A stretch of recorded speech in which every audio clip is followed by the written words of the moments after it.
हाँ जी बच्चों, बोर्ड दिख रहा है ऑनलाइन?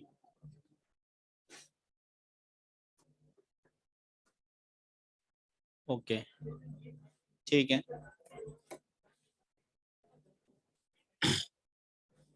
चलिए बच्चों, आप लोगों ने लॉग की वैल्यूज याद कर ली होंगी शायद, सबको याद हो गई? ठीक है, लॉग 3 की वैल्यू बताइए। 0.47। लॉग 5 की वैल्यू बताइए। 0.70। लॉग 7 क्या होगा? 0.84। ठीक है, लॉग 9 क्या होगा बच्चों? 0.95। लॉग 11 क्या होगा? 1.04। लॉग 6 क्या होगा बच्चों? 0.77। लॉग 10 क्या होगा? 1 होगा। लॉग 1 क्या होगा? लॉग 2 क्या होगा? 0.30। लॉग लॉग 3 क्या होगा? 0.47। तो सबको याद हो गई है वैल्यू? ठीक है, पीएच से एच पॉजिटिव और एच पॉजिटिव से पीएच कैलकुलेशन समझ में आ गई? ठीक है, एंटी लॉग कैलकुलेशन। ठीक है, अब आगे बढ़ते हैं अपन। आगे अपन बात करेंगे बच्चों एक इस फॉर्म के बारे में। सपोज ऐसा कुछ दे दिया जाए अपन को, if x equal to a by B into 10⁻⁻c।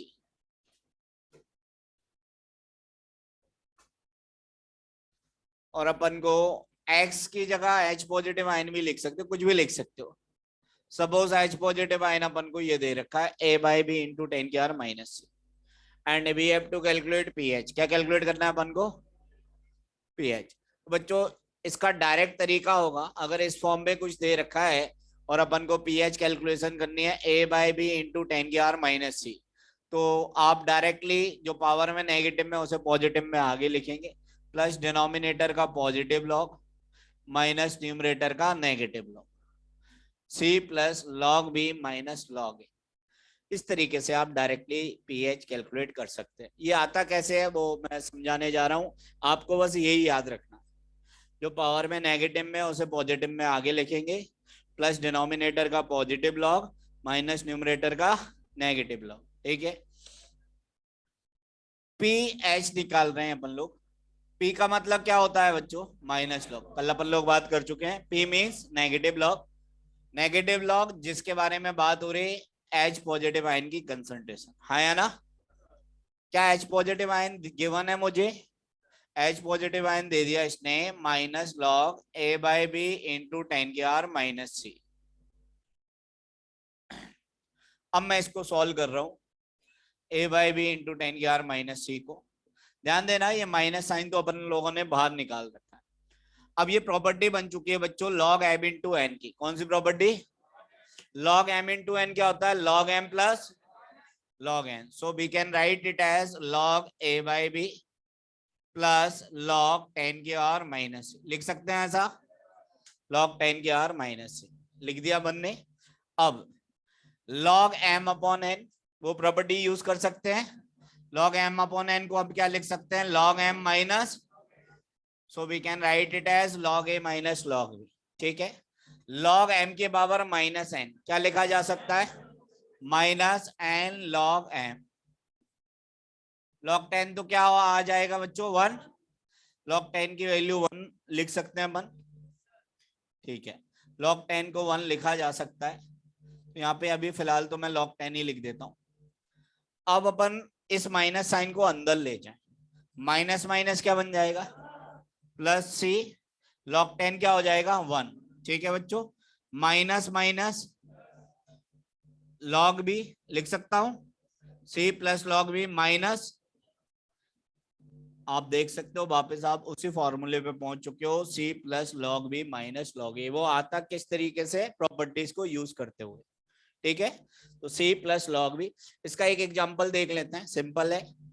Suppose मान लीजिए ऐसा कुछ लिख दिया मैंने, हमको एग्जाम में ऐसा कुछ दे दिया जाए कि एच पॉजिटिव 2/5 इंटू 10⁻⁻6 है and we have to calculate pH. क्या कैलकुलेट करना है अपन को? क्या लिख सकते हैं बच्चों इसे? जो पावर नेगेटिव में है उसे पॉजिटिव में आगे लिख दीजिए, प्लस डिनोमिनेटर का पॉजिटिव लॉग माइनस न्यूमरेटर का log 2, ऐसा लिख सकते हो आप इसे। a by B into 10⁻⁻c के फॉर्म में दिख रहा है। अपन ने लिख दिया c plus log B minus log A, ठीक है। 6 प्लस log 5 की वैल्यू बच्चों याद होनी चाहिए अभी वैल्यू, माइनस log 2 की वैल्यू क्या आ गया ये, तो ये अपना आंसर आ गया pH। इसमें कोई समस्या नहीं होनी चाहिए। हाँ बेटा बोल।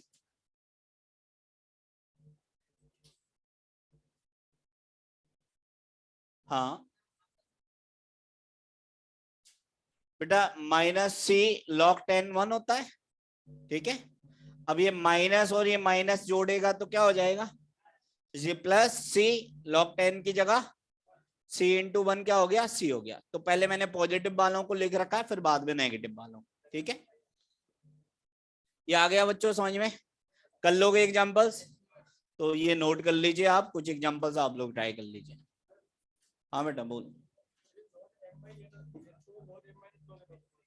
हाँ तो log m minus log n ही तो लिखा है, log a minus log b दी। अरे चमत्कारी, रुक जाओ भैया रुक जाओ, बड़े खतरनाक है जीवन, चमत्कार है भैया जीवन में। इधर सुन लो, एक दो स्टेप और बढ़ा देता हूं। ये माइनस साइन बाहर था, ठीक है, log m अपॉन n, तो log m minus log n, इसमें कोई दिक्कत आपको नहीं है, माइनस सी log 10। अब एक स्टेप और ऐसे आगे बढ़ा लेते हैं, minus log a minus minus plus log b minus minus plus c, और log 10 कितना 1।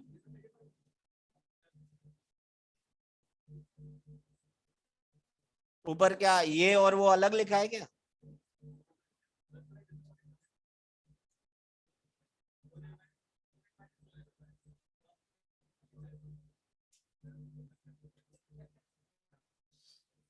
तीन प्लस दो, दो प्लस तीन, दिक्कत हो गई कोई। अरे एक ही बात है, log भी यहां लिख दे, यहां लिख दे, सी को इधर लिख दे।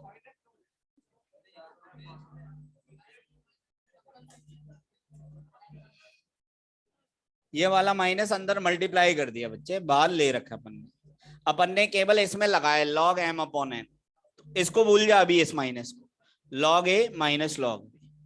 अब इस माइनस साइन को अंदर मल्टीप्लाई किया, ये positive log a minus log b, ऐसा बोल रहा है क्या, नहीं होगा ना बेटा, यही तो आ रहा है। पॉजिटिव log a कहां से आ रहा है, नेगेटिव log a ही तो आ रहा है।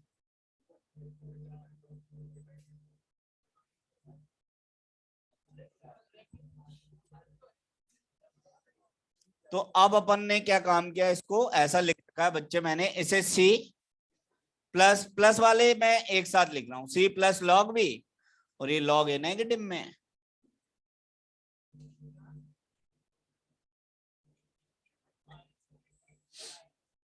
नोट करो आप तो बेटा, इससे बात कर लेंगे, आप लोग नोट करिए, कुछ एग्जांपल्स ट्राई कर लीजिए और अभी बात करते हैं आपसे, बाकी लोग नोट करें।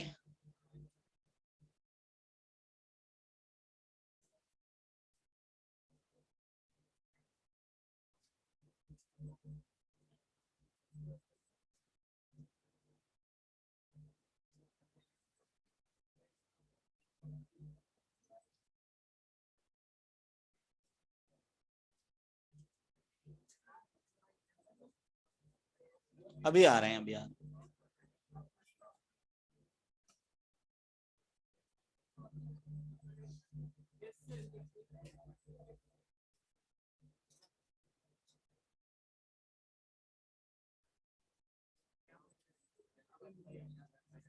तो बाकी एग्जांपल्स आप लोग ट्राई करें। हाँ बेटा आप बोल। जैसे वो log a by b है, तो अगर अपने फॉर्मूले के हिसाब से देते हैं तो m बाई, तो log m minus log n होता है। बिल्कुल होता है। हाँ, आपने log b जो था इसको पहले ले लिया आपने, ये मेन फॉर्मूले की बात कर रहा है। Yes sir, log m by n, तो log m minus log n, वो इधर से तो सही आ रहा है, पर जब अपन डायरेक्ट करते हैं तो लॉग ए माइनस लॉग बी होना चाहिए था। ये उसका माइनस लॉग लेता है तो बोल रहा है क्या? उसी को तो सॉल्व किया है माइनस लॉग लेने पर, उसी उसी का ही तो नेगेटिव लॉग लिया अपन ने। माइनस की वजह से कन्वर्ट हो गया, नहीं तो इधर माइनस साइन लगा है ना, पी एच का मतलब माइनस लॉग होता है ना बेटा, तो नेगेटिव लॉग लिया। कॉपी पे करके देखो तब आ जाएगा समझ में।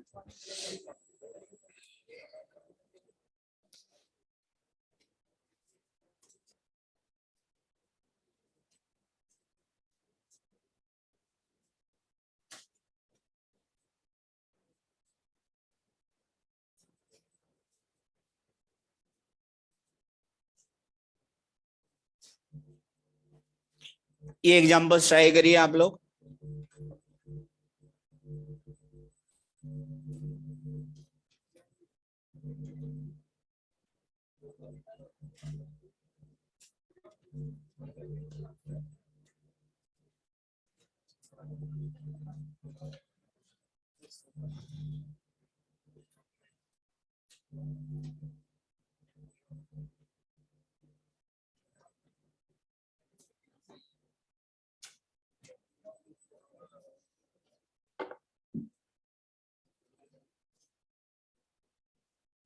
लॉग ए माइनस लॉग बी आएगा और आगे माइनस साइन पहले से है तो वो पॉजिटिव बन जाएगा।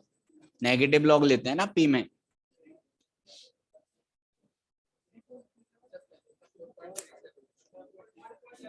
हाँ ठीक है, आगे बढ़िए।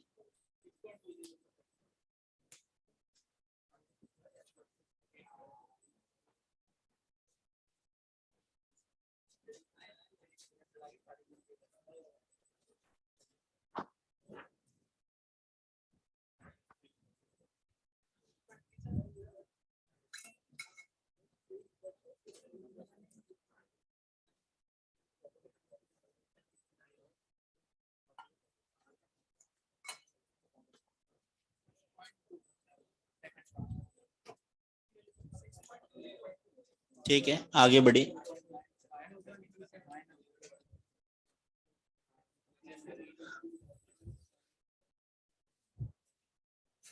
कर पा रहे हो बच्चों? करिए, ट्राई करिए सभी लोग।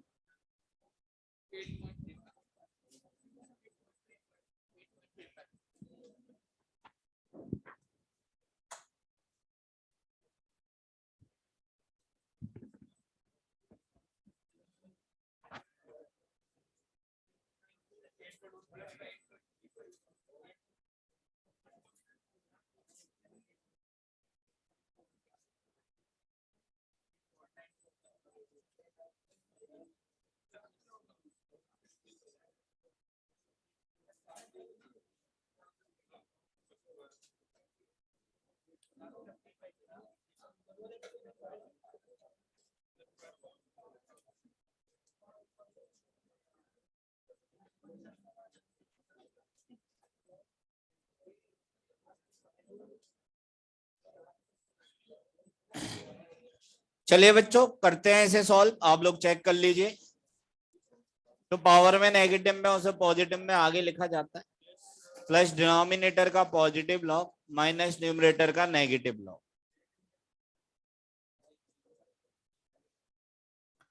ये 4 प्लस लॉग 7 की वैल्यू याद है बच्चों, 0.84 माइनस 0.47, हाँ या ना? इसको जोड़ दिया होगा आपने, घटा दिया होगा तो 4.37 आ गया।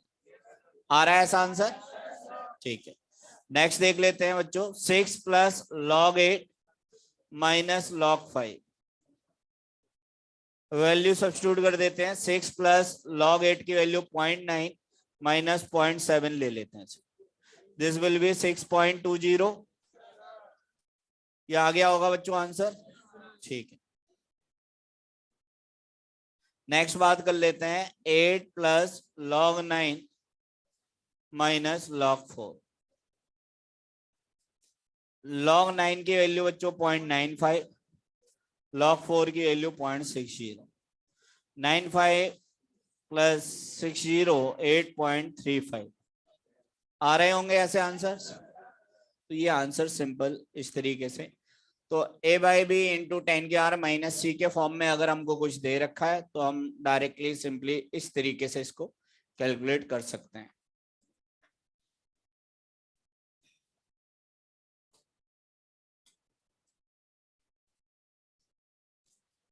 Any problem? कर लोगे इस टाइप के क्वेश्चंस? ठीक है।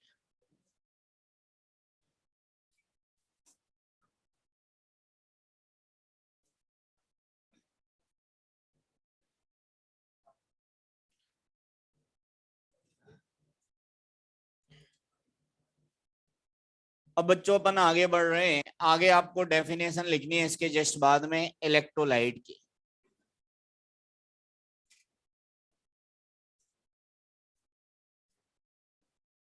हेडिंग डाल लीजिए electrolyte.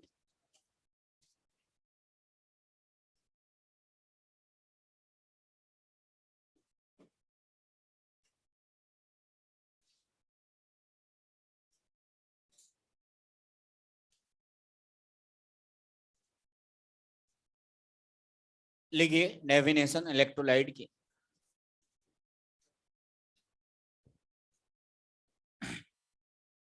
those substance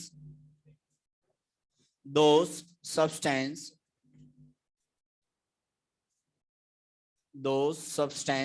when dissolved in water those substance when dissolved in water those substance when dissolved in water breaks into those substance when dissolved in water breaks into two opposite charge ions those substance when dissolved in water breaks into two opposite charge ions are known as electrolyte. Those substance when dissolved in water breaks into two opposite charge ions are known as electrolyte. आगे लिखिए next line में electrolyte are of two types. Next line में लिखिए electrolytes are of two types. Electrolytes are of two types. सबसे पहला लिखेंगे strong electrolyte.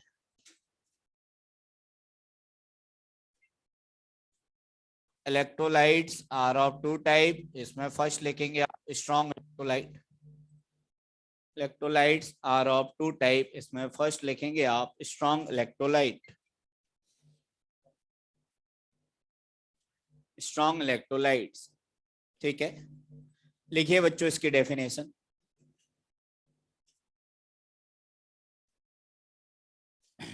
Strong electrolyte heading डाल ली। लिखिए definition. Those electrolytes which are completely ionized, those electrolytes which are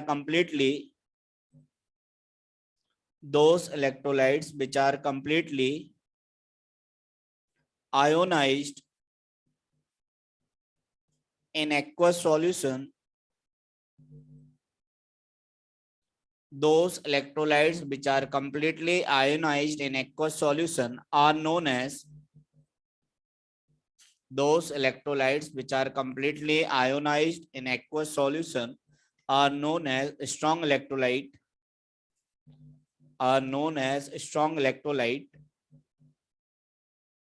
आगे लिखिए for strong electrolyte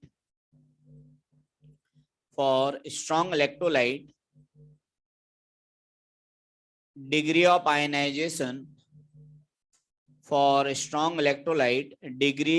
ionization bracket में alpha for strong electrolyte degree of ionization bracket में alpha is 100%, that is alpha is equal to 1. For strong electrolyte degree of ionization is 100%, that is alpha is equal to 1.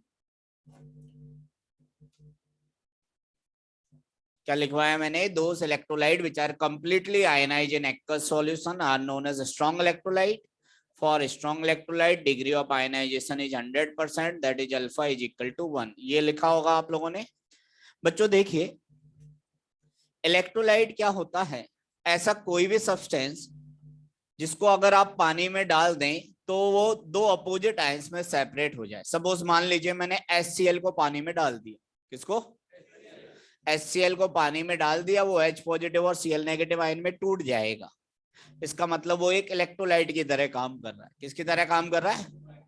आपने NaOH को पानी में डाला, वो Na positive और किस में सेपरेट हो जाएगा? OH नेगेटिव में। हाँ है ना? तो वो भी एक इलेक्ट्रोलाइट है। आपने AgOH को पानी में डाला, वो Ag पॉजिटिव और OH नेगेटिव आयन में सेपरेट हो गया। Again this is also example of electrolyte. तो ऐसा कोई भी सब्सटेंस जिसको अगर हम पानी में डालें तो जो दो अपोजिट चार्ज आयंस में सेपरेट हो जाए, उसको हम क्या कहेंगे? इलेक्ट्रोलाइट। अब बच्चों ये दो प्रकार के होते हैं इलेक्ट्रोलाइट। कितने प्रकार के? एक तो होते हैं स्ट्रॉन्ग इलेक्ट्रोलाइट, जिनके बारे में अभी डेफिनेशन में लिखा है हमने। ऐसे इलेक्ट्रोलाइट जो कि पानी में डालने पर कंप्लीटली आयनाइज कर जाते हैं, पूरी तरीके से आयंस में टूट जाते हैं, जिनका आयनाइजेशन 100% हो जाए। कितना परसेंट हो जाए? वो कहलाते हैं स्ट्रॉन्ग इलेक्ट्रोलाइट। क्या कहलाते हैं? उनके लिए अल्फा 100% होता है या अल्फा की वैल्यू 1 के बराबर। मतलब मान लीजिए आपने 1 मोल लिया, पूरा का पूरा 1 मोल ही आयंस में टूट चुका। 1 मोल लिया आपने इनिशियली में और 1 का 1 मोल आयंस में टूट चुका है, तो वो कहलाएगा स्ट्रॉन्ग इलेक्ट्रोलाइट। क्या कहलाएगा? तो बच्चों अगर हम आयनिक चैप्टर पढ़ रहे हैं तो आयनिक चैप्टर में स्ट्रॉन्ग इलेक्ट्रोलाइट पता होना बहुत जरूरी है। इसके बिना आयनिक अधूरा है, या मैं ये बोलूं आयनिक समझ में ही नहीं आ पाएगा। तो सबसे पहली बात तो ये जो स्ट्रॉन्ग इलेक्ट्रोलाइट है वो काफी काम के हैं, पूरे चैप्टर में काम में आएंगे, इसलिए 5 सितारा टॉपिक है। कितना सितारा? This is very very very important. This is very very very important topic. This is very very 5 सितारा टॉपिक है, वेरी इंपॉर्टेंट टॉपिक है, बहुत इंपॉर्टेंट है। आपको नींद में भी कोई उठा के पूछे कि स्ट्रॉन्ग एसिड और स्ट्रॉन्ग बेस, 6 तो स्ट्रॉन्ग एसिड्स होते हैं जो कि स्ट्रॉन्ग होते हैं, और 5 स्ट्रॉन्ग बेस होते हैं। टोटल 6 और 5 11। अल्टीमेटली आपको एक क्रिकेट टीम के नाम याद रखने हैं। 6 और 5 11। 11 नाम आप लोगों को याद रखने पड़ेंगे। ये 11 के 11 स्ट्रॉन्ग होते हैं, उनके अलावा सब वीक होंगे। उनके अलावा सब ठीक है। तो कौन कौन से होते हैं? सबसे पहले अपन बात करने जा रहे हैं स्ट्रॉन्ग एसिड्स की। किसकी बात कर रहे हैं?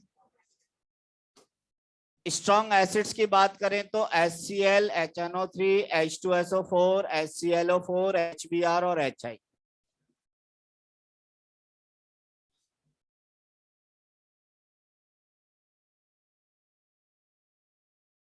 HClO4, HBr और HI कितने हो गए? 6। कितने हो गए? एक बार बोलिए बोर्ड से देख के।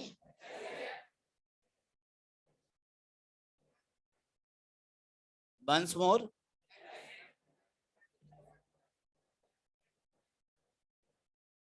एक बार और एंजॉय कर लें।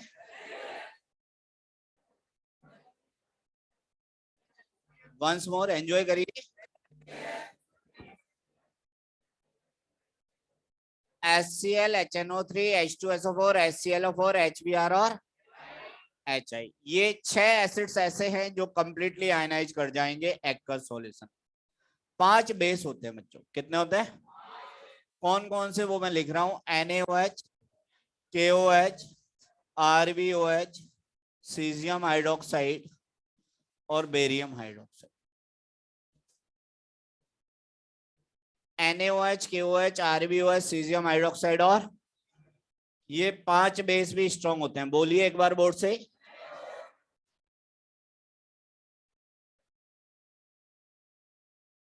एक बार और एंजॉय करिए बच्चों। NaOH, KOH, RbOH, caesium hydroxide और बेरियम हाइड्रोक्साइड। ठीक है। टोटल 6 और 5 कितने दिख रहे हैं बोर्ड पे? 11। ये 11 नाम आपको नींद में भी याद होने चाहिए अगर आपको आयनिक समझना है तो। आप घर पे जब भी बात करें मम्मी या पापा से, पहले ये 5, 6 और 5 11 नाम सुना दें, उसके बाद में अपनी बात स्टार्ट करें। आज अगर बात हो आपकी तो पहले 11 नाम, उसके बाद में बात। पापा या मम्मी बोल सकते हैं पागल हो गया है क्या लड़का? हाँ बिल्कुल हो गया है, ये नीट का जुनून है। इसका जुनून है नीट का, होना चाहिए और ऐसा। अगर आयनिक पढ़ना है तो इसी तरीके से पढ़ाई। This is one of the toughest chapter of physical chemistry, लेकिन टफ हम बनाते हैं, ऐसे होता नहीं है टफ, टफ बनाया जाता है बच्चों के द्वारा। तो अगर साथ साथ में पढ़ते रहे बच्चों तो डेफिनेटली मैं अश्योर करता हूं कि आपको कोई समस्या नहीं आने वाली, अगर साथ साथ में पढ़ते रहे, गारंटी है। और अगर नहीं पढ़ोगे तो फिर दिक्कत आई। हाँ, ठीक है, ये ताली माली एक साथ बजाएंगे अपन विक्ट्री सेलिब्रेशन में, वहां पे भी तो मिलना है। अरे मिलेंगे नहीं मिलेंगे, तो वहां के लिए भी बचा के रखें कुछ। तो बच्चों ये 6 एसिड्स और 5 स्ट्रॉन्ग बेस। आगे सुनिए बात को, एक और important point, all salts are example of strong electrolyte. जितने भी सॉल्ट्स होते हैं वो किसका एग्जाम्पल होते हैं? All salts are example of strong electrolyte. बच्चों जितने भी सॉल्ट होंगे वो भी स्ट्रॉन्ग इलेक्ट्रोलाइट का ही एग्जाम्पल होंगे। किसका एग्जाम्पल होंगे? अब सॉल्ट क्या होते हैं? एसिड और बेस के जो कॉम्बिनेशन से बनते हैं वो कहलाते हैं सॉल्ट। एसिड और बेस की जब भी रिएक्शन होगी बच्चों, उस प्रोसेस का नाम होता है न्यूट्रलाइजेशन। क्या बोलते हैं? उसका नामकरण कर दिया है, उसको बोलते हैं न्यूट्रलाइजेशन प्रोसेस। कौन सा प्रोसेस? और उस प्रोसेस में सॉल्ट और वाटर का फॉर्मेशन होता है। किसका फॉर्मेशन होता है? ये आगे इसी टॉपिक में आएगा। आयनिक में सॉल्ट अपन अलग से टॉपिक पढ़ेंगे, उसकी डिटेल्स के बारे में बात करेंगे, किस किस टाइप के सॉल्ट होते हैं, एसिडिक सॉल्ट किसको बोलते हैं, बेसिक किसको बोलते हैं, जनरल या नॉर्मल सॉल्ट किसको कहा जाता है, मिक्स सॉल्ट किसको बोला जाता है, तो इसी टॉपिक में आएगा आगे। फिलहाल के लिए एसिड और बेस की कॉम्बिनेशन से जो बनता है वो क्या कहलाता है? सॉल्ट। ठीक है, तो जितने भी सॉल्ट होते हैं, भले वो वीक एसिड वीक बेस से बने, स्ट्रॉन्ग एसिड वीक बेस से बने, स्ट्रॉन्ग एसिड स्ट्रॉन्ग बेस से बने, या फिर वीक बेस स्ट्रॉन्ग एसिड से बने, वो सब स्ट्रॉन्ग में आएगा। कौन से इलेक्ट्रोलाइट में आएगा? तो जैसे मैंने HCl और NaOH को रिएक्ट करवा दिया तो क्या बन गया? NaCl। क्या बन गया? KOH और HCl की रिएक्शन करवा दी, KOH और HNO3 को रिएक्ट करवा दिया, KNO3 बन गया। AgOH और NO3 HNO3 को रिएक्ट करवा दिया, AgCl AgBr। और भी कई सारे एग्जाम्पल हो सकते हैं एटसेट्रा। सॉल्ट अपने आप ही आइडिया लग जाएगा अपन को। ठीक है, सॉल्ट आगे पढ़ेंगे, क्योंकि सॉल्ट कौन होते हैं? जो एसिड और बेस की कॉम्बिनेशन से बनते हैं, जिसमें H पॉजिटिव और OH नेगेटिव मिलके क्या बना दे? वाटर बना दे। क्या बना दे? HCl NaOH को रिएक्ट करवाया, क्या बन गया? NaCl, और पानी निकल जाता है। KOH और HNO3 को रिएक्ट करवा दिया अपन ने, KNO3 बना दी। KOH और HCl को रिएक्ट करवा दिया, क्या बन गया बच्चों? KCl। तो ये सब सॉल्ट का एग्जांपल है। किसका? आपको तो 11 नाम याद रखने। कितने? सॉल्ट का अपने आप ही आइडिया लग जाएगा with respect to time. Time के साथ साथ सॉल्ट अपन कंप्लीट एक टॉपिक पढ़ने वाले कि सॉल्ट क्या होते हैं, कैसे उनको पहचानते हैं, वो मैं बता दूंगा। ठीक है, तो ये अभी फिलहाल के लिए आप नोट कर लें, स्ट्रॉन्ग एसिड, स्ट्रॉन्ग बेस और सॉल्ट। हाँ बेटा बोल। बिल्कुल होता है ऑर्डर, वो ब्रॉन्स्टेड बताएगा, जो कि अगेन इसी चैप्टर में आएगा। सबसे ज्यादा स्ट्रॉन्ग होता है पर क्लोरिक एसिड HClO4।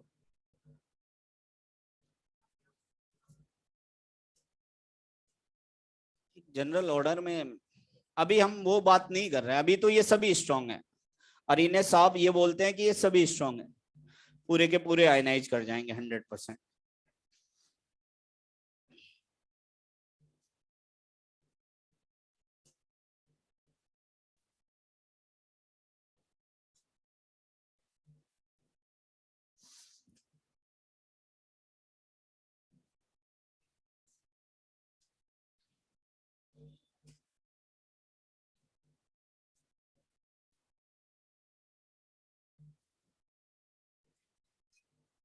पर क्लोरिक एसिड, पर क्लोरिक एसिड।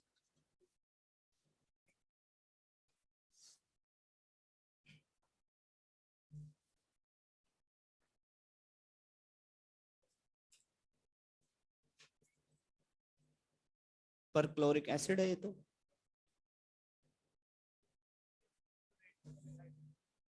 हाँ हाँ,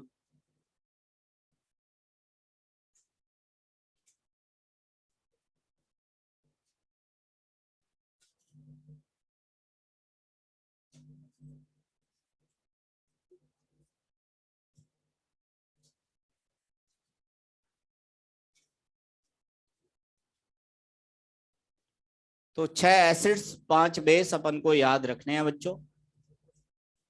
इसको नोट करने के बाद अच्छा एक और बात, HCl को आपने पानी में डाल दिया बच्चों, किस में डाल दिया? तो होगा क्या, ये 100% आयनाइज हो जाएगा, ये पूरा का पूरा किस में टूट जाएगा? H positive. और इसको ऐसे समझो, मान लीजिए मैंने इनिशियली 1 मोल ले रखा था HCl का, कितना मोल?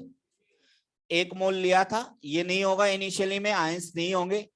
आफ्टर द टाइम, कुछ टाइम के बाद, या आफ्टर रिएक्शन वॉल्यूम है, आफ्टर रिएक्शन एक में से पूरा का पूरा कन्वर्ट हो चुका, तो ये 1 बन जाएगा, ये भी कितना बन जाएगा? 1 बन जाएगा। अगर मैं आपसे पूछूं अल्फा कितना है इसका, तो अल्फा कैसे निकालोगे? डिसोसिएटेड मोल्स कितने? 1 अपॉन इनिशियल मोल्स कितने ले रखे थे, तो अल्फा की वैल्यू क्या आ गई? परसेंटेज अल्फा कोई पूछ ले अपन से तो 100%। अच्छा एक बात और बताइए बच्चों, इसमें ये जो साइन लगा रखा है मैंने सिंगल एरो का, वो रिवर्सिबल है इररिवर्सिबल? इररिवर्सिबल का साइन। कैसा साइन है? मतलब इसमें जो रिएक्टेंट था वो पूरी तरीके से किस में कन्वर्ट हो चुका है? आयंस में। 100% आयंस में कन्वर्ट हो चुका है, इसलिए अपन बोल रहे हैं अल्फा कितना परसेंट है इसका? 100%। ये खत्म हो चुका, केवल और केवल आयंस दिख रहे हैं, H पॉजिटिव और Cl नेगेटिव सॉल्यूशन। ठीक, हाँ हाँ ये नोट करना है ना। ये एग्जांपल चाहो तो नोट नहीं करो, ये तो समझाने के लिए बताया, और करना हो तो कोई प्रॉब्लम भी नहीं। ये तो बस मैंने बताया स्ट्रॉन्ग इलेक्ट्रोलाइट इररिवर्सिबल होंगे। अच्छा नेक्स्ट अपन बात कर रहे हैं वीक इलेक्ट्रोलाइट की। नेक्स्ट हेडिंग लिखोगे आप, वो वीक इलेक्ट्रोलाइट की लिखोगे।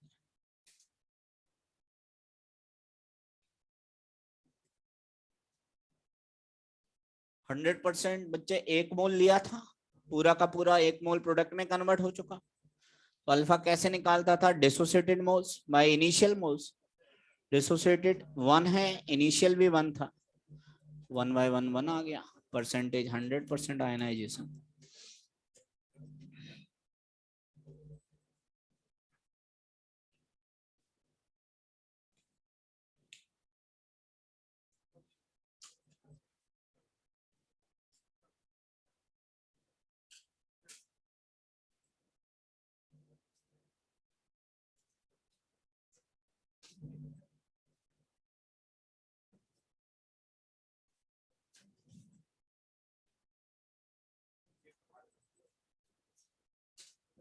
चलिए बच्चों, अब नेक्स्ट डेफिनेशन लिखनी है आप लोगों को वीक इलेक्ट्रोलाइट की। हेडिंग डाल लीजिए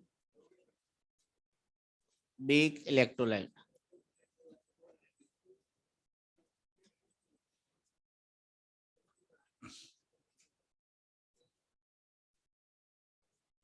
दोस इलेक्ट्रोलाइट, वीक इलेक्ट्रोलाइट हेडिंग डाल लीजिए, उसकी डेफिनेशन लिखनी है। Those electrolytes which are partially ionized, those electrolytes which are partially ionized in aqueous solution, those electrolytes which are partially ionized in aqueous solution, those electrolytes which are partially ionized in aqueous solution are known as weak electrolyte. Those electrolytes which are partially ionized in aqueous solution are known as weak electrolyte. आगे लिखिए, for weak electrolyte, for weak electrolyte, degree of ionization, for weak electrolyte degree of ionization bracket में alpha is less than 100%. For weak electrolyte degree of ionization bracket में alpha is less than 100%. That is alpha is less than 1. That is alpha is less than 1. तो बच्चों अपन ने बात की थी कि strong के लिए तो अल्फा 100% होता है, मतलब पूरा का पूरा आयंस में टूट जाते हैं, अल्फा की वैल्यू 1 के बराबर, जैसा कि एग्जांपल में दिख रहा है आपको। ठीक है, वीक इलेक्ट्रोलाइट ऐसे इलेक्ट्रोलाइट होते हैं बच्चों जो पार्शियली आयनाइज करते हैं, पूरी तरीके से आयंस में नहीं टूटते, वो कहलाते हैं वीक इलेक्ट्रोलाइट। ठीक है, अब इसके भी कुछ एग्जांपल्स जो कि आपको याद नहीं रखने, आपको केवल क्या याद रखना है बच्चों, स्ट्रॉन्ग। स्ट्रॉन्ग के अलावा जितने भी एसिड्स या बेस हैं वो सब वीक में आएंगे। किस में आएंगे, वीक में आएंगे। अब वीक को याद रखने की जरूरत नहीं है क्योंकि हमने क्या याद कर रखे है, स्ट्रॉन्ग 11 होते हैं, उनके अलावा जितने भी एसिड या बेस नजर आए आपको वो सब क्या होंगे, वीक होंगे।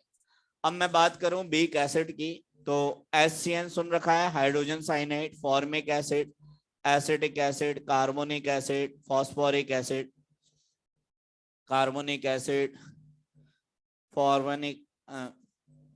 फॉर्मिक एसिड, ठीक है, ऑक्जेलिक एसिड लिख देते हैं, फॉस्फोरिक एसिड लिख देते हैं, और दुनिया भर के एसिड एसेट्रा सब आ गए। ठीक है, वो सब वीक। सिमिलरली वीक बेस में silver hydroxide, ammonium hydroxide, zinc hydroxide, ferrous hydroxide, ferric hydroxide, ferric hydroxide, aluminium hydroxide etcetera, ये सब वीक बेस।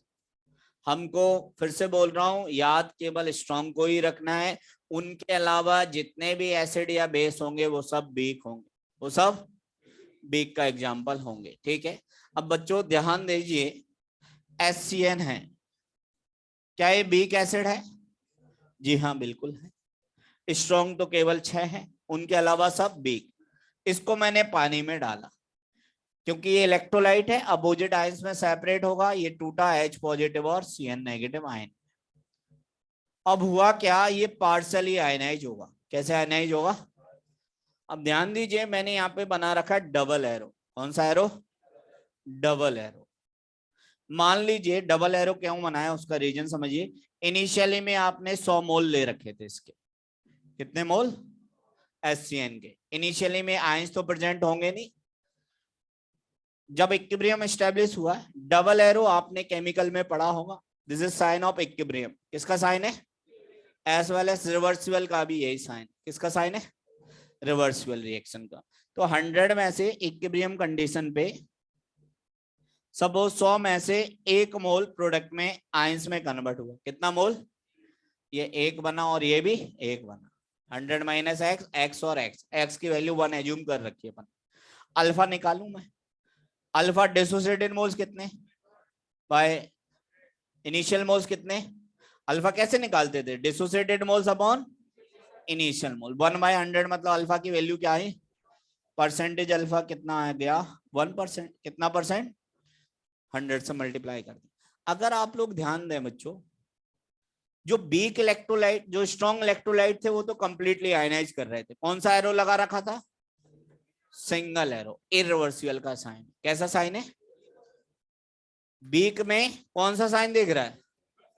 तो एक बात यहां से दिमाग में आ जानी चाहिए अपने, क्या बात आ जानी चाहिए कि जो इक्विलिब्रियम एस्टेब्लिश कर रहे हैं वो कौन से इलेक्ट्रोलाइट कर रहे हैं? वीक या स्ट्रॉन्ग?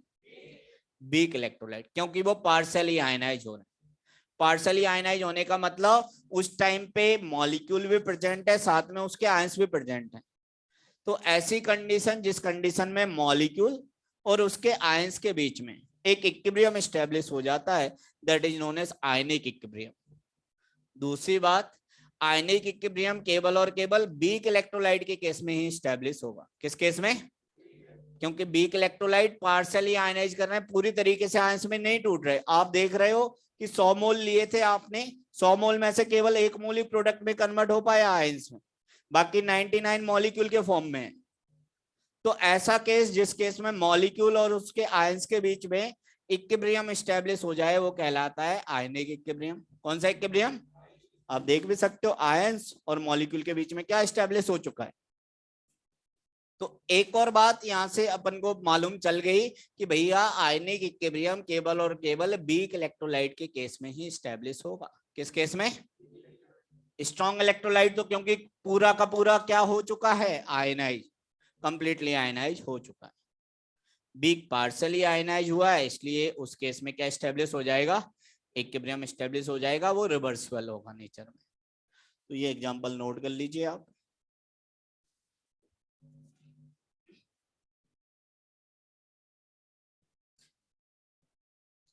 तो इस चैप्टर में जनरली जब इक्विलिब्रियम एस्टेब्लिश करेंगे तो हम वीक इलेक्ट्रोलाइट की बात करेंगे।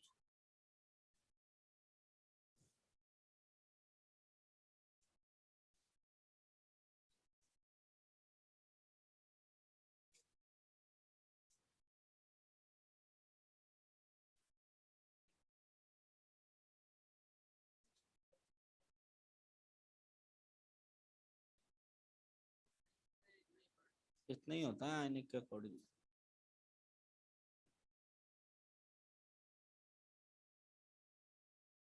स्ट्रॉन्ग की कैटेगरी में तो यही आता है।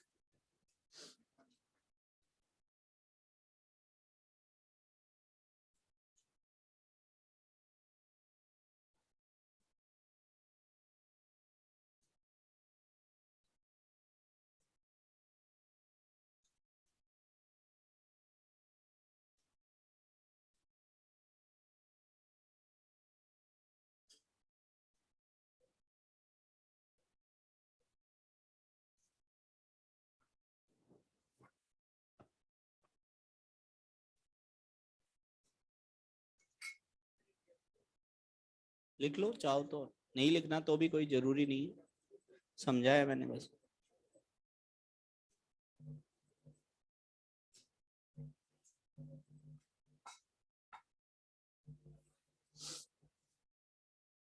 ये रिएक्शन जस्ट समझने के लिए थी दोनों, जरूरी नहीं आप इन्हें नोट करें, ठीक है। कर सको तो कोई बात नहीं, और कर रहे हो तो भी ठीक है, नहीं भी कर रहे तो भी कोई दिक्कत वाली बात नहीं है। तो बच्चों इस टॉपिक में काफी इंपॉर्टेंट टॉपिक था इलेक्ट्रोलाइट। स्ट्रॉन्ग इलेक्ट्रोलाइट बेसिकली आपको याद रखने हैं, ऐसे इलेक्ट्रोलाइट जो पानी में पूरी तरीके से आयंस में टूट जाते हैं वो कहलाते हैं स्ट्रॉन्ग, जो पानी में पार्शियली आयनाइज होते हैं वो कहलाते हैं वीक। 6 स्ट्रॉन्ग एसिड्स होते हैं HCl, HNO3, H2SO4, HClO4, HBr, HI। 5 strong base होते हैं NaOH, KOH, RbOH, सीजियम और बेरियम हाइड्रोक्साइड। जितने भी सॉल्ट्स होते हैं वो भी स्ट्रॉन्ग इलेक्ट्रोलाइट का ही एग्जाम्पल होते हैं, ठीक है। बाकी वीक इलेक्ट्रोलाइट पार्शियली आयनाइज करते हैं, दैट्स व्हाई वो इक्विलिब्रियम एस्टैब्लिश कर लेंगे आयंस और मॉलिक्यूल के बीच में। तो इस टॉपिक में स्ट्रॉन्ग एसिड और स्ट्रॉन्ग बेस याद रखने वाली बात थी।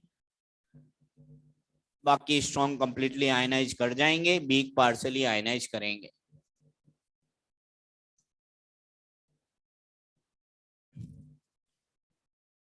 बड़े आगे, ठीक है। अब अपन लोग बात करने जा रहे हैं अपना नेक्स्ट टॉपिक जो होगा बच्चों, वो होगा Sorensen pH scale.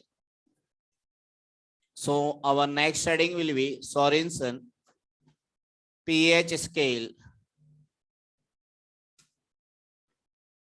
at 25 degree Celsius.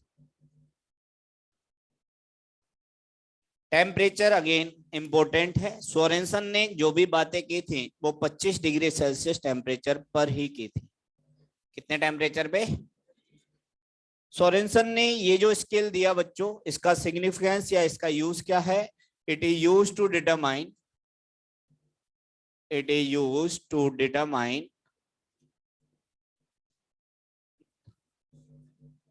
is used to determine strength of an acid and base. पहली बात तो ये किसी भी एसिड या बेस की आपको स्ट्रेंथ बता देगा कि कौन सा एसिड कितना ज्यादा स्ट्रॉन्गर है या वीकर है, या कौन सा बेस कितना ज्यादा स्ट्रॉन्गेस्ट है या वीकेस्ट बेस है। कैसे? पीएच की वैल्यू के बेसिस पे। दूसरी बात इन्होंने क्या बोली बच्चों कि 25 डिग्री सेल्सियस पे जो जल होगा, पानी जो होगा, nature of water will be neutral. 25 degree Celsius पे वाटर का नेचर न्यूट्रल मिलेगा, और जब वाटर का नेचर न्यूट्रल होगा तो उस समय उसका पीएच और पीओएच 7 होगा। पीएच 7 होगा तो H पॉजिटिव आयन और या OH नेगेटिव आयन की जो कंसंट्रेशन होगी, कल अपन ने बात की थी, पीएच X होगा तो H पॉजिटिव 10⁻⁻X होगा। या फिर हम बोल रहे हैं H पॉजिटिव या OH नेगेटिव आयन की कंसंट्रेशन 10⁻⁻⁷ होगी। और क्या बोला इन्होंने एक बात और बोली कि हमेशा 25 डिग्री सेल्सियस टेम्परेचर पे पीएच और पीओएच का सम जो होगा वो हमेशा 14 के बराबर होगा। किसके बराबर होगा बच्चों? ध्यान देना, अगर आपको पीओएच पता है तो आप पीएच कैलकुलेट कर सकते हैं 14 में से सपरेट करके। अगर आपको पीएच पता है और आपको पीओएच कैलकुलेट करना है तो अगेन 14 में से सपरेट कर दीजिए, क्योंकि इनके अकॉर्डिंग पीएच और पीओएच का सम हमेशा 14 होगा। किसके बराबर होगा? 14 के बराबर। किसी भी सॉल्यूशन के लिए, for any solution, for a solution, जब आप 25 डिग्री सेल्सियस पे बात कर रहे हो सॉल्यूशन की, तो हम ऐसा बोल सकते हैं बच्चों कि अगर pH 7 है सॉल्यूशन का, किसके बराबर है? तो उस सॉल्यूशन का नेचर हम लोग को कैसा मानना है? न्यूट्रल। अगर pH 7 से ज्यादा है बच्चों या 7 से कम, तो सॉल्यूशन का नेचर एसिडिक होगा। अगर pH 7 से ज्यादा दिखाई दे आपको, then that solution will be basic in nature। ये सोरेनसन ने बताया हमको। क्या बोला सोरेनसन ने? एक सिंपल सी बात बोली कि मेरे स्केल के बेसिस पे आप पीएच की, एसिड या बेस की स्ट्रेंथ बता पाएंगे। दूसरी बात, 25 डिग्री सेल्सियस पे वाटर का नेचर न्यूट्रल होगा। न्यूट्रल नेचर होगा तो पीएच और पीओएच दोनों 7 होंगे। अगर पीएच 7 से कम दिख रहा है आपको तो उस सॉल्यूशन को आप एसिडिक मान लीजिए। पीएच 7 से ज्यादा दिख रहा है तो उस सॉल्यूशन को आप बेसिक मान लीजिए। ठीक है, इनका स्केल बना लेते हैं।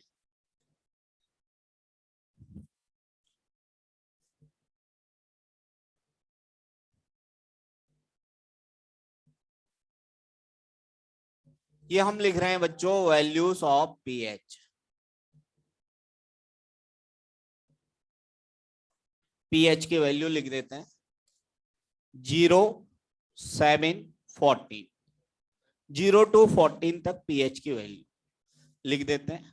1, 2, 3, 4, 5, 6, 7, 8, 9, 10, 11, 12, 13 एंड 14। एंजॉय कर ली काउंटिंग अपन ने। ठीक है, नाउ इन्होंने क्या बोला? पीएच अगर 7 है बच्चों तो solution will be neutral in nature. कैसा सॉल्यूशन होगा? पीएच 7 है तो सॉल्यूशन का नेचर न्यूट्रल होगा।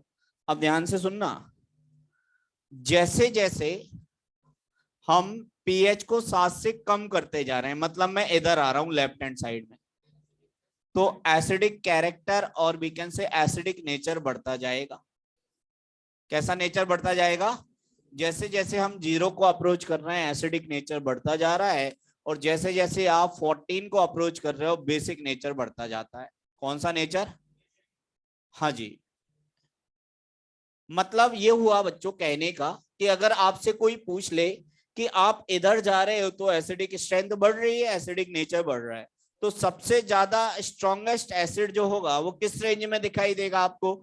0, 1, 2 की रेंज में जो एसिड होगा वो सबसे ज्यादा स्ट्रॉन्गेस्ट होगा। क्यों वो स्ट्रॉन्गेस्ट होगा? क्योंकि जैसे जैसे आप इस साइड आ रहे हो एसिडिक नेचर बढ़ता जा रहा है और ज्यादा स्ट्रेंथ बढ़ती जा रही है उसकी। अच्छा, बीकेस्ट एसिड किस रेंज में दिखाई देगा? यहां से चला मैं 6, 7, 5 के आसपास पहुंचा तो इस रेंज में मुझे जो एसिड दिखाई देगा वो कैसा होगा? बीकेस्ट एसिड होगा। सिमिलरली 7 से जैसे ही आगे बढ़ा तो अब जो बेस दिखाई देगा मुझे 8, 9 की रेंज में वो कैसा होगा? बीकेस्ट बेस होगा। और जैसे जैसे मैं राइट हैंड साइड में आगे बढ़ते जाऊंगा बेसिक नेचर बढ़ता जा रहा है, मतलब मैं बोल सकता हूँ 13, 14 की रेंज में या 12, 13 की रेंज में जो मुझे बेस मिलेगा वो कैसा होगा? पीएच 7 पे न्यूट्रल बिहेवियर। 9 तारीख को होने वाले टेस्ट में सौर्य गर्ग सर का टॉपिक क्या क्या आएंगे? केमिकल बॉन्डिंग आएगा, S&P ब्लॉक आएगा और हाइड्रोजन कंप्लीट, ये टॉपिक आएंगे। ठीक है, बॉन्डिंग, हाँ उसमें तो यही लिखा है केमिकल बॉन्डिंग, S&P ब्लॉक और हाइड्रोजन एंड इट्स कंपाउंड, वो कंप्लीट। तो ये acidic nature, basic nature.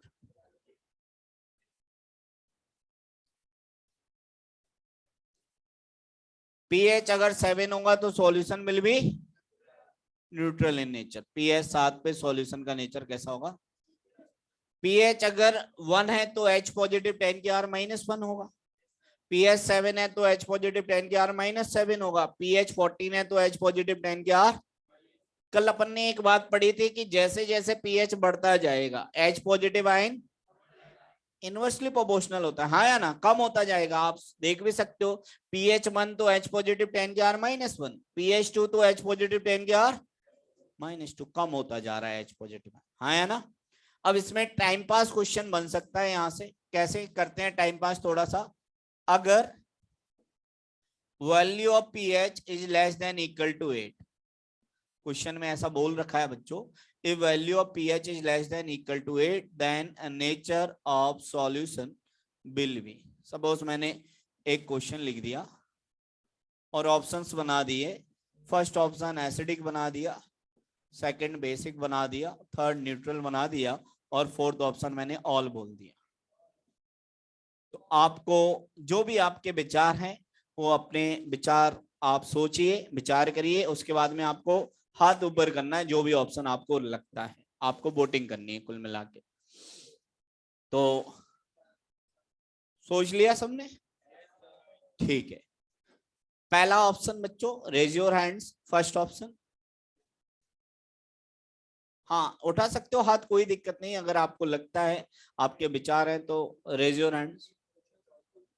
Okay, no body, one body, no body, not even a single body.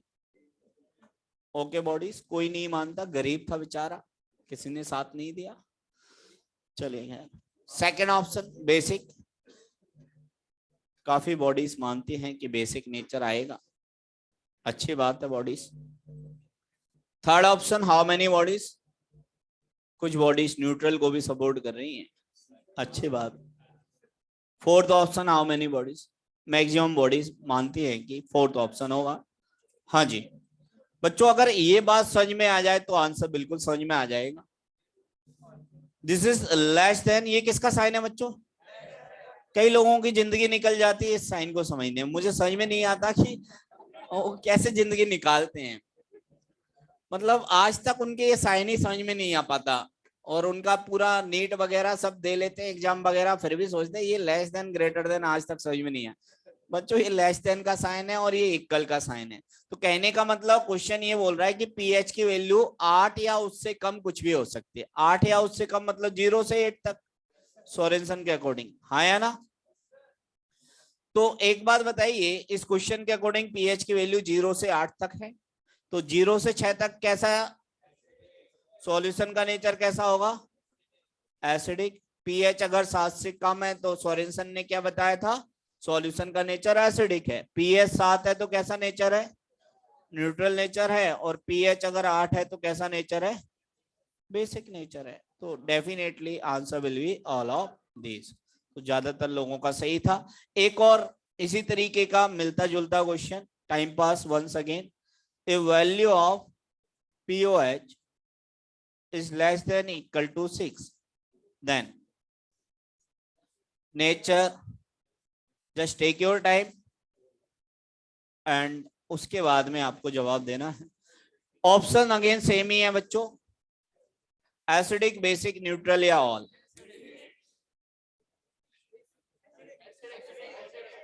हाँ कोई बात नहीं, हम वोटिंग करवाएंगे, सबको अधिकार है वोटिंग का, और उसमें राहुल गांधी भी मिल जाएंगे आपको, डोंट वरी। हाँ हाँ चलिए खैर, पहला ऑप्शन एसिडिक, काफी लोग मानते हैं एसिडिक नेचर होगा सॉल्यूशन का। सेकंड बेसिक, कुछ लोग अभी भी बेसिक को सपोर्ट कर रहे हैं, केजरीवाल भी आ चुका है मैदान में। चलिए खैर, न्यूट्रल, ऑल,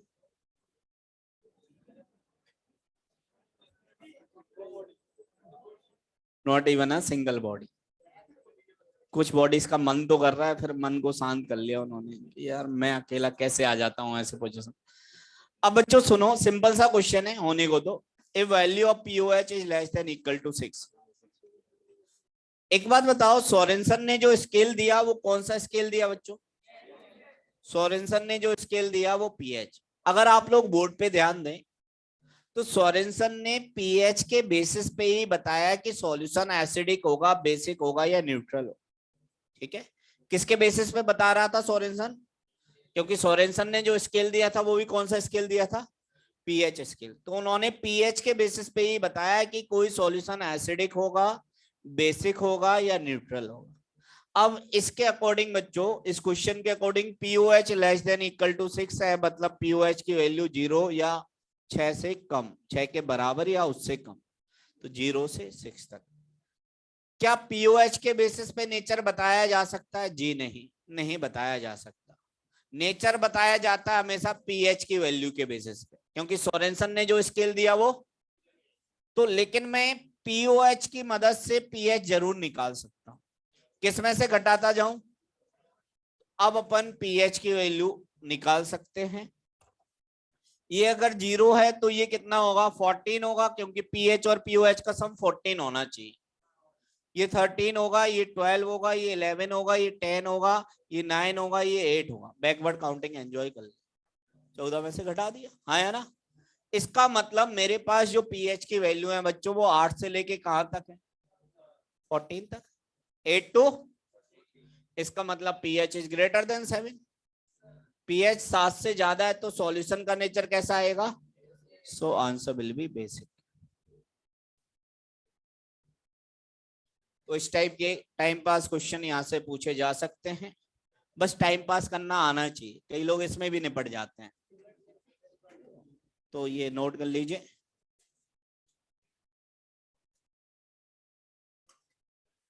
हाँ जी,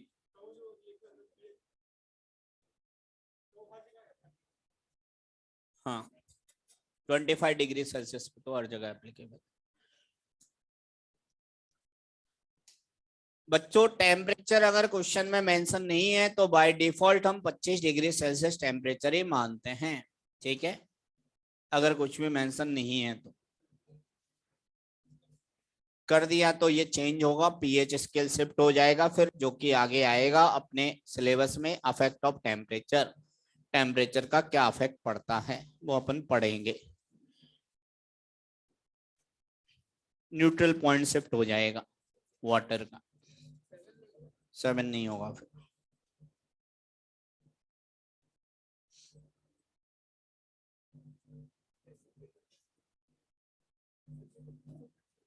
क्या?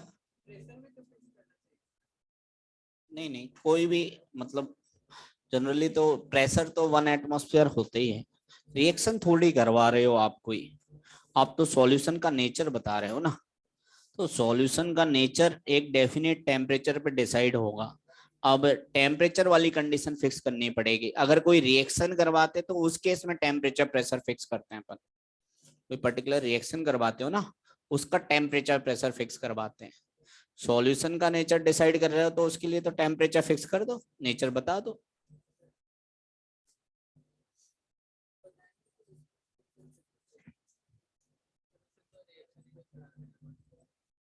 तो हाँ रिएक्शन करवा रहे हो, आपको बोल दिया कि पीएच इतना है सॉल्यूशन का, भाई 8 है पीएच, तो रिएक्शन कहाँ करवाई? पीएच की वैल्यू गिवन होगी, उससे नेचर डिसाइड कर रहे हो किसी पर्टिकुलर टेम्परेचर पे।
जो नोट्स सजा सजा के लिखते हैं उसको दिमाग में भी रखना होता है बेटा।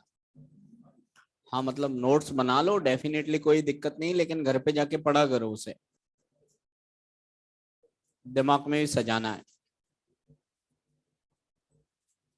नहीं सर, हम तो भाई बहन के लिए बना रहे हैं नोट्स, छोटे भाई बहन।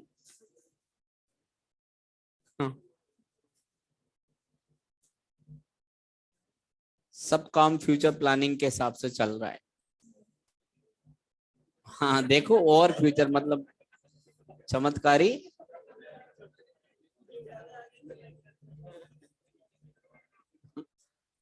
ज्यादा जल्दी नहीं कर रहा तू, बताओ।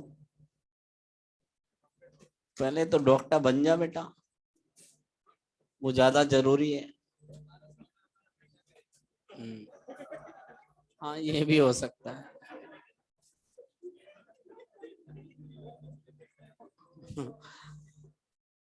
चलिए क्या रहा है।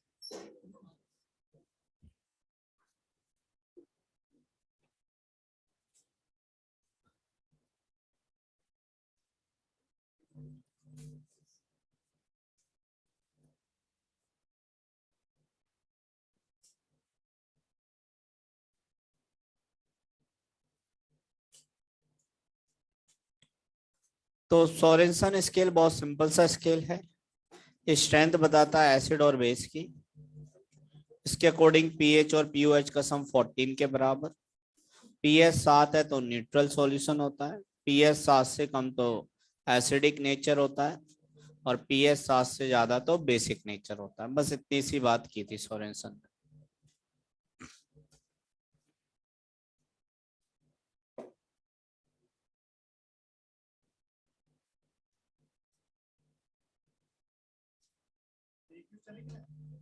हाँ लिखना है बेटा।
कर लिया बच्चों नोट?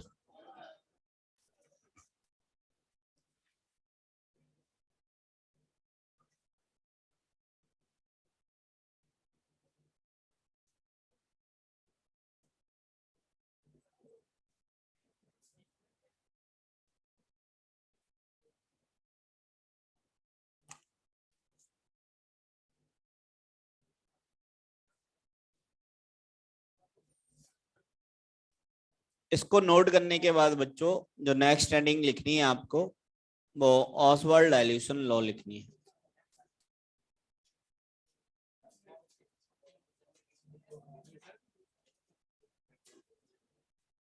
Oswald dilution law.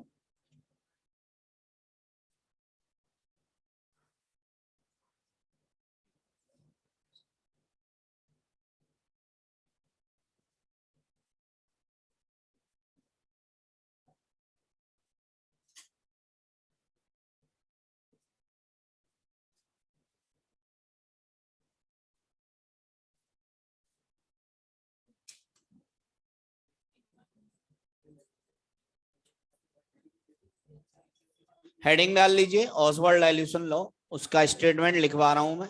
एक पॉइंट लिख लेना, it is applicable only for weak electrolyte.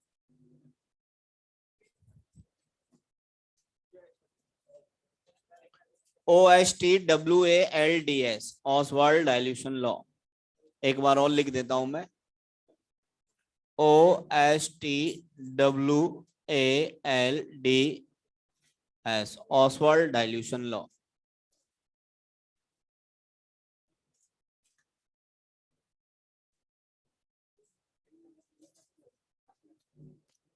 सबसे पहला point, it is applicable only for weak electrolyte.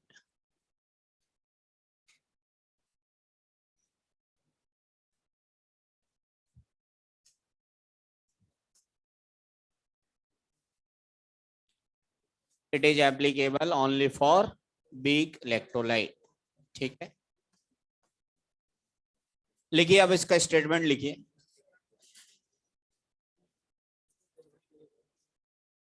It is applicable only for weak electrolyte.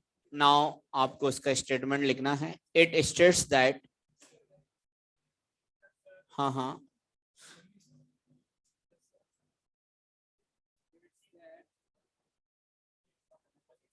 it states that when a solution,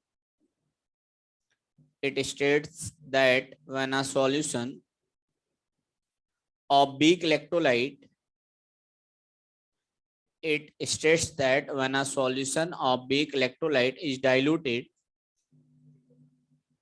it states that when a solution of weak electrolyte is diluted, then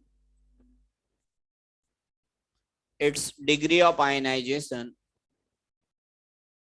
it states that when a solution of weak electrolyte is diluted, then its degree of ionization, bracket में alpha, then its degree of ionization, bracket में alpha, is increased.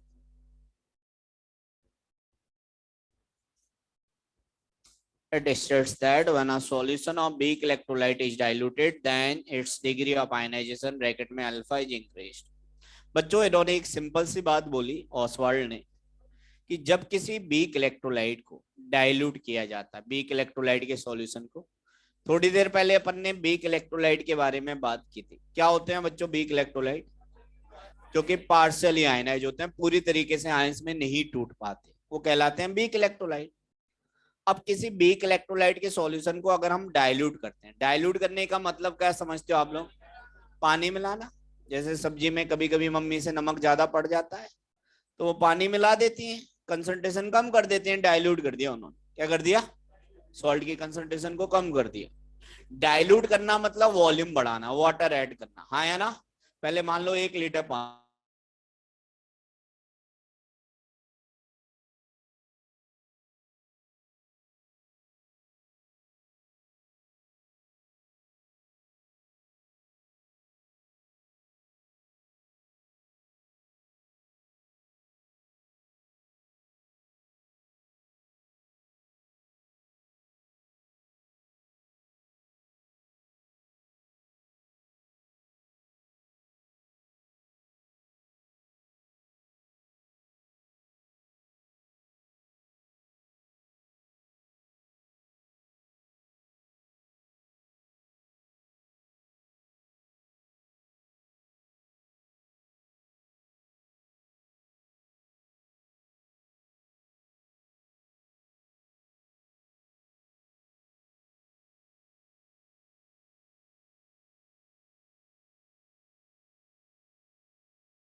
Hello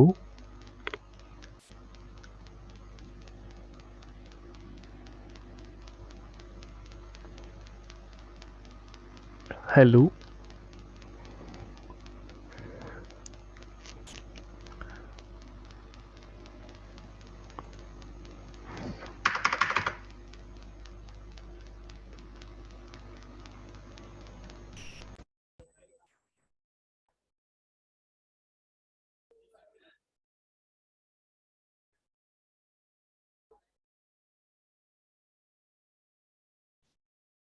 हाँ जी, अब दिखाई दे रही screen आपको? Hello. हाँ जी, एक weak electrolyte ले लिया मैंने ए बी, ये टूट चुका है आयंस में, ठीक है। अब बच्चों ध्यान देना, मैं इनिशियल इसकी कंसंट्रेशन को एज्यूम कर रहा हूं।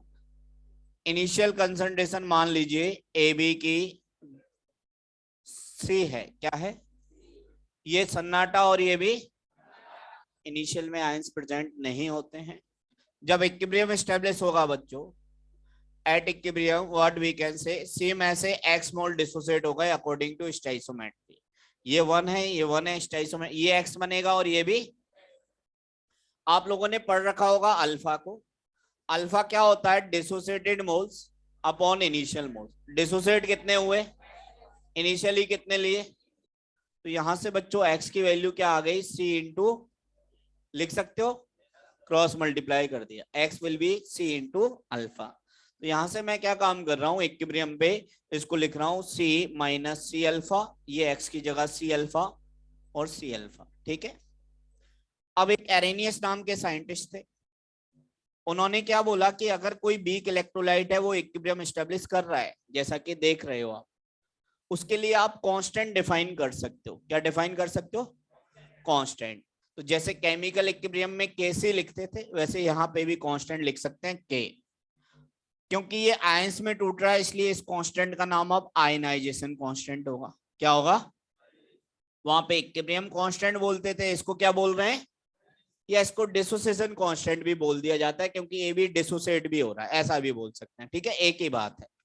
कि कैसे लिखते थे? प्रोडक्ट की कंसंट्रेशन, प्रोडक्ट में कौन है? A positive into B negative upon में रिएक्टेंट की कंसंट्रेशन, रिएक्टेंट में कौन है? ए बी, हाँ या ना? A positive into B negative upon में ए बी। अच्छा, इनकी वैल्यू सब्स्टिट्यूट कर देते हैं हम अपन। ए पॉजिटिव की इक्विलिब्रियम पे क्या वैल्यू है? सी इंटू अल्फा।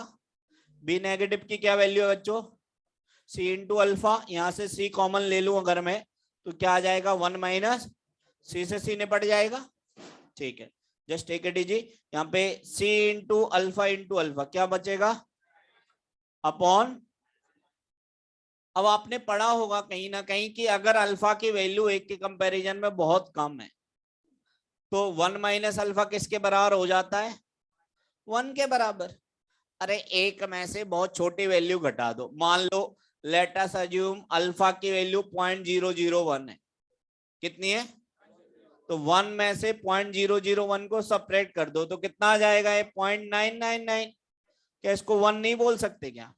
बिल्कुल बोल सकते हैं। मतलब एक में अगर बहुत छोटी वैल्यू घटाई जाए तो वो लगभग 1 के बराबर। वीक इलेक्ट्रोलाइट के लिए अल्फा हमेशा बहुत कम होता है। तो नीचे वाली वैल्यू किसके बराबर आ चुकी? 1 के बराबर। तो बच्चों यहां से के इक्वल टू क्या लिख सकते हैं हम?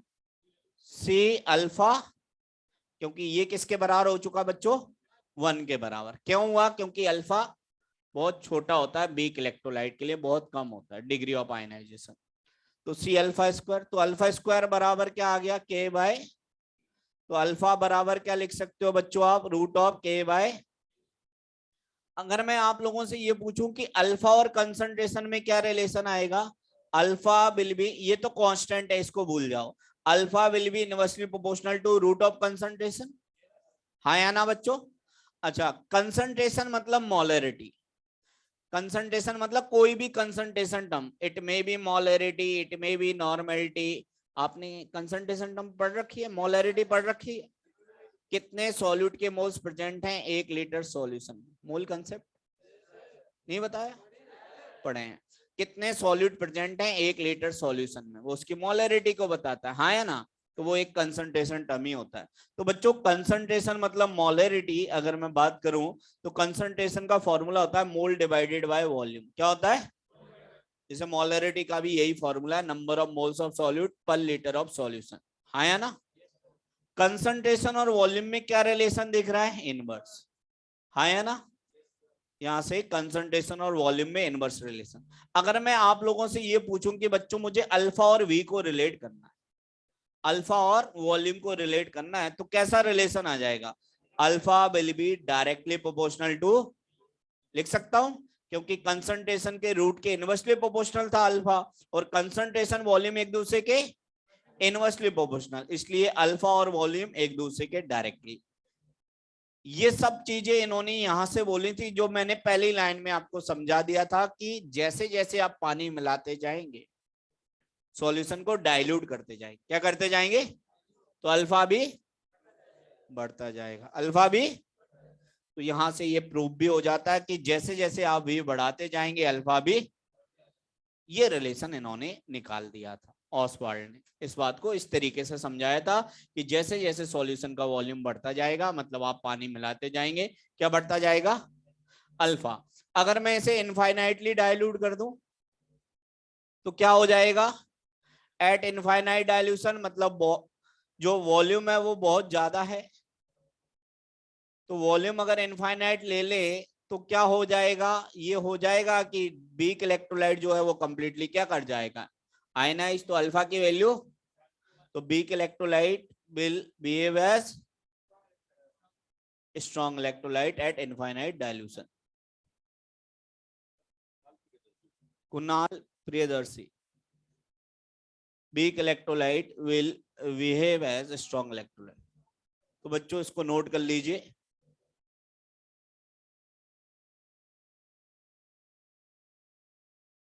हाँ जी, एक सिंपल सी बात, कंक्लूजन क्या है इसका? वी बढ़ाने पर अल्फा, यही है ऑसवाल्ड डाइल्यूशन। कैसे लाया वो? इस तरीके से लाया, डेरिवेशन है, नोट कर लीजिए इसे। बाकी बातें अपन नेक्स्ट क्लास में इसे कंटिन्यू करेंगे।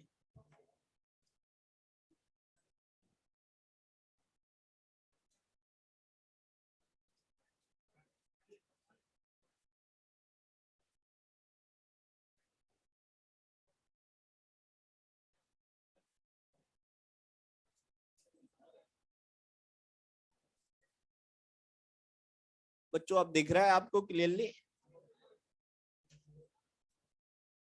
हाँ लिख लीजिए आप।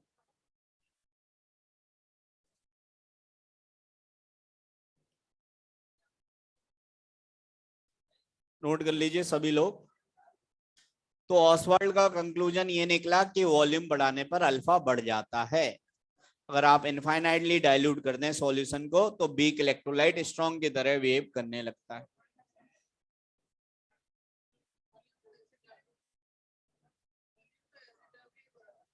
कैसे डाल के?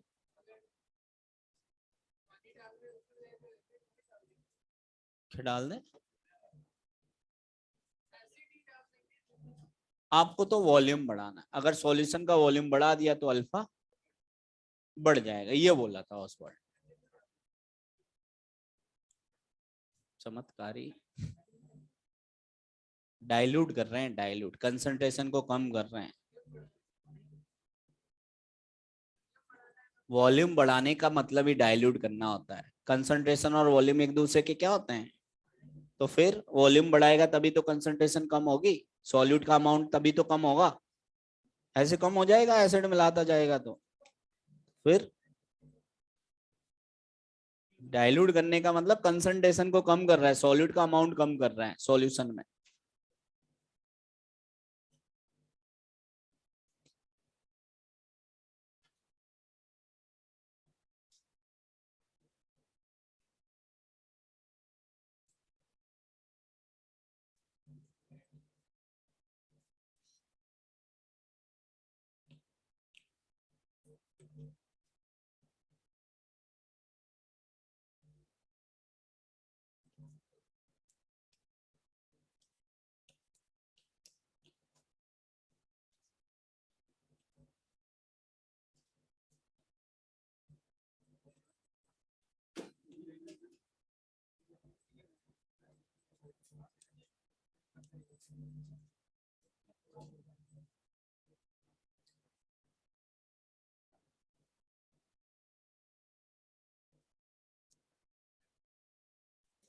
ऑनलाइन विद्यार्थियों, बच्चों, अब आप, मैं मीटिंग को एंड कर रहा हूँ, आप रिकॉर्डिंग में देखें इसे, वहां से नोट करें, या डायरेक्टली लास्ट रिजल्ट जो है वो याद, वो नोट कर लें, alpha directly proportional to root we.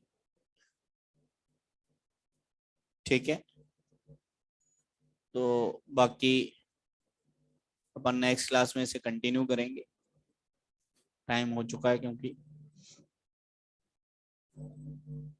Thank you.